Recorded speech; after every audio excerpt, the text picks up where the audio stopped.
تجری الریاح بما لا تشتہی السفن، فرمایا کہ کشتیوں کی خواہش کے خلاف ہوائیں چلتی، کشتیاں خواہش کرتی ہیں ایسے چلے لیکن نہیں چلتے، الٹ سمت میں چل رہی ہیں۔ تو اس لیے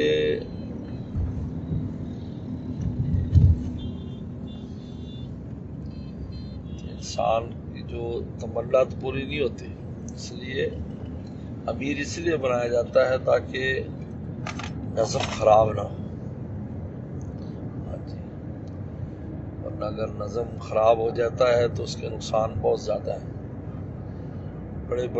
بڑے بڑے کام فیل ہو جاتے ہیں نظم کی وجہ سے، معمولی لوگ بڑا بڑا کام کر جاتے ہیں۔ عجیب بات، ان میں نظم ہے، تنظیم ہے۔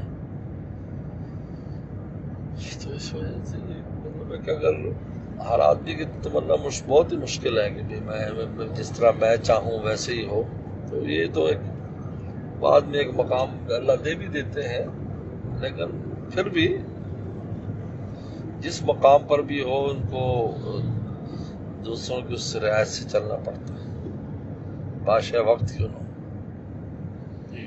حاکم کل ہوگا وہ، اس کو بھی بہت سی جگہ پر دوسروں کی ماننی پڑے گی۔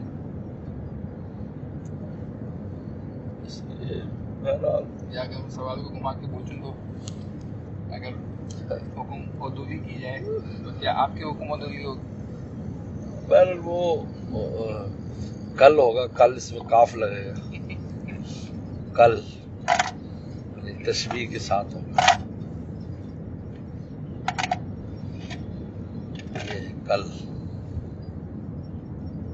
عدولی گویا کہ اصل کی حکومت ہوگی۔ بہرحال سمجھتا فرمایا نظم یہ طریقہ